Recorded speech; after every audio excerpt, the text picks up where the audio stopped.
Bismillahirrahmanirrahim. Halo semuanya. Halo. Halo. Assalamualaikum. Salam sejahtera untuk kita semua. Om Swastiastu, Namo Buddhaya, salam kebajikan. Selamat datang di podcast kedua kami. Kali ini kita akan ngobrol-ngobrol santai soal pelayanan publik. Kita sebagai calon ASN memiliki salah satu fungsi pelayanan publik. Maka dari itu perlu banget kita paham tentang pelayanan publik. Sebelumnya, perkenalkan, kami adalah calon pegawai negeri sipil Kementerian Desa, Pembangunan Daerah Tertinggal dan Transmigrasi. Ada saya sendiri, Eri dan Mayanti. Saya Fatimah Zahro. Saya Ivan Fairul Yahya. Dan saya Tessa Ferika. Oke, yuk sekarang langsung kita mulai aja. Kalian ada nggak sih cerita pengalaman terkait pelayanan publik? Boleh dong sharing-sharing. Siapa dulu nih? Aku Mbak, aku mau sharing Mbak. Ya boleh Mbak. Iya, jadi kalau kita ngomongin pembuatan KTP, aku mau ceritain dulu ya, aku masih sempat ngerasain yang namanya pembuatan KTP konvensional. Kalian masih punya nggak waktu itu KTP konvensional? Masih dong. Jadi KTP-nya ini manual ya, nggak ada chipnya. Kalau untuk pembuatan KTP-nya ini dulu itu prosesnya sangat lama Mbak. Jadi pertama dari tingkat RT dulu, lalu ke tingkat RW, lalu ke tingkat kelurahan, lalu ke tingkat kecamatan. Jadi proses birokrasi memang masih agak panjang. Cuma waktu saya dulu sih Pak RT-nya kebetulan baik ya, jadi Pak RT-nya mau ngurusin sampai ke Pak RW. Jadi kita tinggal datang ke kelurahan bawa surat pengantar dari tersebut. Nah, dari kelurahan sendiri, kelurahan yang akan meneruskan ke kecamatan tuh. Jadi mereka yang ngurusin pada saat KTP udah jadi, kita dihubungi tinggal ngambil ke kelurahan tersebut.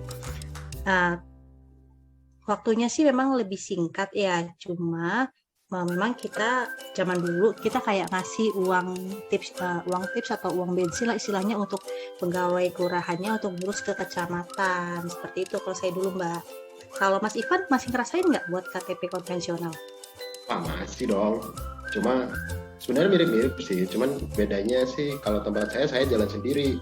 Jadi dari RT, habis itu ke RW, habis itu ke kepala dusun. Nah itu kan jadi tuh satu surat pengantar RT RW dusun. Kemudian dari dusun kita ke kantor desa tuh. Habis dari kantor desa baru kita dikasih surat pengantar dari desa ke kecamatan. Habis dari kecamatan baru deh itu kita proses foto. Kalau dulu sih saya difoto ya. Terus habis foto KTP saya nggak langsung jadi. Habis itu sih harus nunggu kira-kira 2-3 bulan tuh KTP baru jadi. Itu pun waktu itu karena saya masih sekolah ya, jadi KTP saya tuh diantar sama Pak Kepala Dusunnya ke rumah saya. Gitu kalau tempat saya dulu gitu. Kalau tempat Mbak Roro gimana Mbak Roro? Kalau saya agak beda nih sama Mas Ivan. Kalau Mas Ivan ngurus sendiri, kalau dulu saya diurusnya sama ibu saya, jadi saya langsung terima jadi. Nah, waktu itu tuh kalau ibu saya tuh ada kenalan dari petugas desa yang biasanya ngurus pembuatan KTP. Nah, kalau misalkan sekarang istilahnya calo kali ya. Nah, jadi waktu akhir SMA dulu tuh saya cuma diminta data diri sama foto 2x3, terus tiba-tiba jadi aja perinan KTP-nya, dan terus saya langsung nyating sendiri kayak gitu. Nah terus nah kalau dulu saya tuh belum terlalu paham ya kalau kayak gitu nggak baik. Nah dulu mikirnya ya alhamdulillah aja bisa cepet, nggak usah repot-repot ke kantor pemerintah gitu kalau saya. Nah kalau Mbak Eri nih ada pengalaman apa nih tentang pembuatan KTP konvensional? Oh iya, kalau pengalamanku mirip-mirip sama Mbak Roro. Dulu pembuatan awal KTP saya ingat tahun 2013. Saya ingat di ulang tahun saya yang ke-17 saya mendapat surat dari wali kota untuk segera bikin KTP karena sudah memasuki usia wajib harus punya KTP. Alhasil saya mengurus semua berkasnya dengan dibantu sama seseorang dari desa saya, yaitu tadi seperti yang Mbak Roro bilang, yaitu calo. Nah, saya selanjutnya hanya diminta datang ke Distrik Capil untuk rekam foto aja. Udah, abis itu langsung jadi. Udah terima beres. Kayak gitu. Kalau buat EKTP gimana guys? Kalian ada pengalaman nggak? Karena kan kita kan sekarang pakainya EKTP nih, bukan KTP konvensional lagi. Kalau Mbak Tessa untuk mungkin? KTP, Iya Mbak, kalau untuk IKTP pengalamannya beda lagi nih. Kalau pembuatan KTP konvensional kayak yang saya bilang tadi, prosesnya dari RT, RW, kelurahan, terus ke kecamatan. Kalau si IKTP ini waktu itu cukup datang ke kecamatan, pagi-pagi datang tuh terus antri, kita langsung difoto di tempat. Habis itu proses selesai, tinggal nunggu KTP-nya dibagikan oleh Pak RT-nya waktu itu. Prosesnya sih memang mungkin sekitar 1 bulan ya untuk pencetakannya, karena kan memang baru pertama kali ya pembuatan IKTP. Kalau menurut saya sih itu sudah lumayan cepat. Nah, yang susahnya itu waktu saya mau ubah status Mbak, dari lajang ke sudah menikah atau perubahan alamat rumah saya. Itu lama, prosesnya bisa sekitar 3 bulan. Alasannya karena tidak ada belangko katanya. Nah, padahal cerita teman saya beda lagi tuh. Dia ngerasain buat KTP cukup hitungan hari kok katanya. Cuma memang ditawarkan sampai tugas sana tuh Mbak, mereka dibilang kalau mau dibantu cepat bolehlah, cuma istilahnya ada uang rokoknya, seperti itu Mbak. Kalau Mas Ivan waktu bikin IKTP gimana Mbak? Kalau saya sih dulu nggak ada ya istilah uang rokok gitu. Kalau boleh tahu berapa Mbak dulu Mbak? Kalau nggak salah sih sekitar 300.000 Mas, hitungan hari itu jadi KTP-nya Mas. Lumayan ya. Soalnya kalau dulu tempat saya nggak pernah ada gitu-gituan. Saya sih dulu pertama bikin ke kantor desa dulu, terus diarahin ke kantor kecamatan. Nah di sana kita perekaman dulu di kantor kecamatan, ya biasalah rekam sidik jari sama foto. Tapi KTP-nya juga nggak langsung jadi tuh. Saya pikir kan mungkin ya nggak apa-apa lah, mungkin sama kayak KTP konvensional 2 atau 3 bulan. Ternyata setelah hampir hampir setahunan kok belum jadi. Habis itu saya tuh diajak sama orang tua teman saya, katanya kalau mau cepet ke kantor di Dukcapil aja. Ya udah, besoknya saya berangkat tuh di Dukcapil. Sampai sana ternyata perekaman yang di kecamatan nggak kepake. Kita di sana rekam ulang tuh. Tapi di sana KTP-nya langsung jadi. Nah, jadi nggak perlu nunggu lama sih, nggak kayak di kecamatan. Nah itu sih kalau cerita saya sebenarnya cuma gitu aja sih. Mungkin yang jadi ganjil sih kenapa yang di kecamatan nggak kepake, harus pakai yang di kantor di Dukcapil. Kalau tempat Mbak Eri gimana? Kalau buat EKTP ya di tempatku, aku setuju kalau misalnya prosesnya lama banget, karena aku juga ngalami hal yang sama. Saya ini ngurus sendiri ke kelurahan, kecamatan, sama di Dukcapil kan waktu itu. Kira-kira 1 tahun setelah KTP konvensional saya jadi, ada pengumuman kalau diwajibkan beralih ke EKTP yang ada chipnya. Ya udah saya urus lah, tapi sayangnya saya nggak mendapat kepastian waktu terkait jadinya EKTP saya. Petugas cuma bilang nanti kalau jadi pasti dikabarin kok Mbak. Nah, nggak terasa aja aku nunggu tuh ternyata 1 tahun sampai EKTP itu jadi. Terus ada lagi nih pengalaman lain soal EKTP. Ini kejadian awal tahun ini. Aku ingin cetak ulang EKTP, rusak kan EKTP ku. Kalau yang ini aku akuin pelayanannya sudah lebih baik dan cepat. Sudah bisa diurus online dan hanya 2-3 hari aja tuh udah jadi. Jadi saya ngerasain perbedaan pelayanan yang dulu sama yang di sekarang. Kalau Mbak Rora gimana? Ya sebenarnya mirip sih kayak Mbak Eri. Dulu waktu awal saya bikin KTP itu tahun 2014 atau 2015 gitu. Nah itu masih di kantor desa. Nah tapi sebenarnya prosesnya cepat, tapi hasilnya itu lama banget, sekitar 1 tahun gitu baru jadi. Bahkan kalau yang lain itu sampai ada yang 2 tahun, sampai ada yang marah-marah karena nggak jadi-jadi KTP-nya. Nah terus juga ada pengalaman dulu beberapa tahun kemudian itu saya ngantar adik saya buat mengurus KTP, tapi waktu itu sistemnya harus di kecamatan dan kantor kecamatan saya tuh agak pelosok, jadi jauh banget gitu.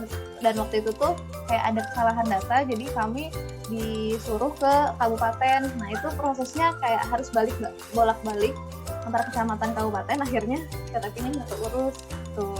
Nah beberapa tahun yang lalu, jadi sekarang gitu semuanya tuh udah satu pintu, jadi buat pengurusan KTP hanya di Dukcapil kabupaten aja gitu. Jadi semua yang mau ngurus baik bikin baru atau misalkan cetak ulang itu di kabupaten, dan prosesnya itu cepet banget. Kalau misalkan kita udah direkam fotonya, itu tuh sehari langsung jadi saat itu juga gitu. Dan kita tuh kayak setelah ngambil nomor antrian, ngurus beberapa persyaratan administrasi, terus akhirnya bisa langsung cetak. Nah, cuma kekurangannya itu dari segi kita ngambil nomor antriannya masih ada calo yang membuat kayak kita tuh agak lama gitu, jadi nggak pasti gitu dapat nomor antriannya gitu. Dan tadi juga kita tuh nyetaknya tuh bisa diwakilkan kalau misalkan nggak bisa datang langsung ke tempat. Nah, itu jadi beberapa keunggulannya gitu kalau di tempatku. Oh, wah seru juga ya pengalaman kalian. Gimana kalau misalnya kita langsung closing statement aja yuk? Kayaknya udah sore deh ini. Monggo Mbak Tessa dulu boleh? Oh iya boleh. Jadi nih Mbak, kalau menurut pengalaman saya sih selama pembuat KTP itu ya, untuk pelayanannya sih yang diberikan sama tugas kelurahan sama kecamatan itu sudah lumayan baik ya. Mereka pada saat kita datang itu langsung menyapa, langsung tersenyum dan juga berjabat tangan ya. Tapi masih ada sih menurut saya yang perlu diperbaiki dari pelayanan mereka itu. Seperti misalnya untuk jam pelayanan yang kurang efektif dan efisien. Kalau kata Mbak Roro tadi kan dia untuk ngambil nomor pakai calo ya. Kalau saya ngambil nomor sih nggak berebutan, jadi nggak perlu pakai calo. Cuma pada saat kita ambil nomor itu, jam pelayanannya itu belum dimulai Mbak. Jadi seharusnya kan efektif jam 8, baru efektif jam 9 kenyataannya. Lalu ketika kita mau menelpon untuk menanyakan progresnya sampai mana, mereka juga kurang transparan mengenai waktunya. Mereka nggak bisa mastiin berapa lama lagi. Jadi akhirnya mereka coba bilang, coba hubungi kembali bulan depan, seperti itu. Jadi kita masih nggak tahu sebenarnya berapa lama prosesnya. Terus seperti yang saya bilang tadi, ada yang alasan keterlambatan pembuatan KTP itu karena ada belangko yang jarang ya. Nah, ada tuh beberapa oknum yang tidak bertanggung jawab yang memanfaatkan kesempatan seperti itu juga Mbak untuk adanya suap. Itu kalau menurut pengalaman saya. Kalau menurut Ivan gimana? Kalau saya sih sebenarnya sejauh ini pelayanannya cukup baik ya. Cuman ada dua prinsip kayaknya yang tidak saya dapatkan di pelayanan pembuatan KTP itu. Yang pertama prinsip kepastian waktu. Pasti kayak yang eKTP itu saya harus nunggu setahun, KTP konvensional harus nunggu kira-kira 2-3 bulan. Kemudian ada juga prinsip mengenai kejelasan. Contohnya yang tadi kata Mbak Tessa, kita tuh kalau ngurus ini progresnya sampai mana, mereka juga nggak bisa kasih contoh. Mungkin itu saja sih kalau dari saya sejauh ini yang saya rasakan seperti itu. Kalau Mbak Eri gimana? Kalau menurut saya, kualitas pelayanan publik nih, terutama pihak-pihak yang terkait sama pembuatan KTP tadi ya, yang udah kita bahas, di tempat saya khususnya ya sudah semakin baik, walaupun memang belum sepenuhnya sempurna. Kalau dilihat dari prinsip pelayanan prima, para petugas itu semakin ramah dan responsif terhadap keperluan customer. Mereka mau mengarahkan langkah demi langkah dalam proses, kemudian mereka juga mau memberikan kepastian waktu terkait output. Saya secara pribadi mengapresiasi upaya reformasi birokrasi dalam hal pelayanan publik yang mereka lakukan. Kalau Mbak Wora gimana? Kalau menurut pengalaman saya, pelayanan publik untuk pembuatan iktp ini udah semakin baik sih. Khususnya di daerah rumah saya ya, prosesnya itu udah dilakukan di satu tempat aja gitu, di Disduk Capil Kabupaten. Jadi kita nggak perlu ke kantor desa lagi atau ke kantor kecamatan. Nah, prosesnya juga cepat dan gratis gitu, jadi nggak ada pungutan liar di sana. Cepatnya itu jadi bisa diproses dan dicetak langsung hari itu juga gitu. Jadi kita nggak perlu datang-datang lagi ke kantor kabupaten. Nah, menurut saya juga pelayanan publik untuk pembuatan iktp ini dari segi prinsip, kepastian waktu dan kejelasannya sudah baik kayak gitu, dan prosesnya juga sederhana. Tapi memang masih ada yang perlu diperbaiki, terutama dari hal kedisiplinan dan kejelasan prosedurnya gitu kalau dari saya. Oke, mungkin cukup ya buat kita semua hari ini, Bu. Terima kasih semuanya, semoga bermanfaat. Sampai jumpa lagi. Dadah.